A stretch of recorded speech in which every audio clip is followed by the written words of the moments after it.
Reserve bank ने अपनी digital currency को रिटेल सेगमेंट यानी आम लोगों के लिए भी लॉन्च कर दिया है। इसका पायलट प्रोजेक्ट देश के 4 शहरों में पूरे जोर शोर से चल रहा है। इस पायलट में आरबीआई के डिजिटल रुपए या ई रुपए के ओवरऑल इंफ्रास्ट्रक्चर, इसके जरिए होने वाले लेन देन की सेफ्टी और क्या दिक्कतें आ रही हैं जैसे पहलुओं को चेक किया जा रहा है। रिजर्व बैंक इस पायलट में एक बड़े फैक्टर को भी चेक कर रहा है जो इस प्रोजेक्ट का बड़ा मकसद है। दरअसल आरबीआई ई रुपए के जरिए लेन देन को ठीक वैसे ही रखना चाहता है जैसा कि कैश के साथ होता है। रिजर्व बैंक अपने इस काम में सफल भी हो रहा है। दरअसल सेंट्रल बैंक डिजिटल करेंसी यानी सीबीडीसी के रिटेल सेगमेंट में होने वाले सभी वॉलेट टू वॉलेट पूरी तरह से अज्ञात हैं।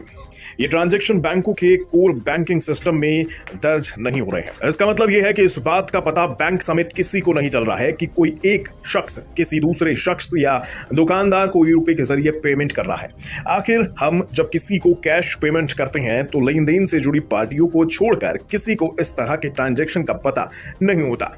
रिजर्व बैंक के डिजिटल रुपए के रिटेल सेगमेंट के लिए शुरू किए गए पायलट में यह बड़ी सफलता मिली है कि ट्रांजैक्शन पूरी तरह से छिपे हुए हैं।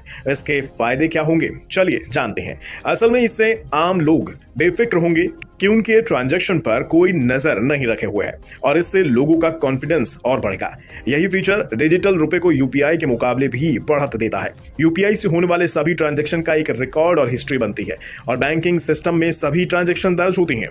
ई रुपए से होने वाले लेन देन पूरी तरह से छिपे रहने से लोग इसे ठीक वैसे ही इस्तेमाल कर पाएंगे जैसे वे कैश को यूज करते हैं। डिजिटल रुपए को आम लोगों में पॉपुलर बनाने में ये एक बड़ा फैक्टर साबित हो सकता है। अगर ई रुपए इन मोर्चों पर खरी उतरती है तो ये यूपीआई के लिए भी बड़ा खतरा पैदा कर सकती है, यानी पेटीएम, गूगल पे, फोन पे जैसों के कारोबार में एक बड़ा छेद कर सकती है।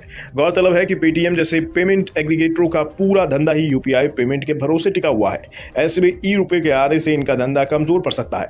रिजर्व बैंक भी यही सुनिश्चित करना चाहता है। 1 दिसंबर से ही रिजर्व बैंक ने ई रुपए को रिटेल सेगमेंट यानी आम लोगों के लिए पायलट के तौर पर शुरू किया। इसमें मर्चेंट्स और आम कस्टमर्स को शामिल किया गया। पहले ही दिन आरबीआई ने 1.71 करोड़ रुपए की डिजिटल करेंसी जारी की थी। रिजर्व बैंक का इरादा 50,000 लोगों और मर्चेंट्स को इस पायलट में शामिल करने का है। डिजिटल करेंसी को ठीक उन्हीं डिनोमिनेशंस के जरिए किया गया है जिनमें वास्तविक करेंसी को किया जाता है, जैसे कि 5, 10, 20, 50 और 100 रुपए के नोट। बैंक जैसे इंटरमीडियरीज के जरिए आपको ई रुपया मिलेगा। बैंक आपको डिजिटल वॉलेट की सुविधा देंगे। ये वॉलेट्स आपके मोबाइल फोन या डिवाइसेस में होंगे और इनमें ही डिजिटल रुपया स्टोर होगा।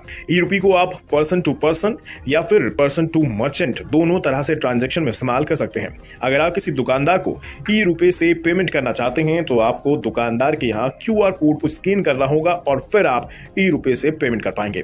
इस पायलट में चरणबद्ध तरीके से 8 बैंकों को शामिल किया जा रहा है। पहले चरण में स्टेट बैंक ऑफ इंडिया यानी SBI, ICICI bank, yes bank और आईडीएफसी फर्स्ट बैंक को देश के 4 शहरों में शामिल किया गया है।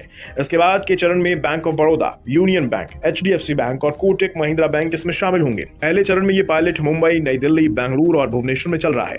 कुल मिलाकर डिजिटल करेंसी के रिटेल सेगमेंट में रिजर्व बैंक का पूरा फोकस ऐसे फैक्टर्स पर है जिससे आम लोगों के बीच इसकी स्वीकार्यता को बढ़ाया जा सके।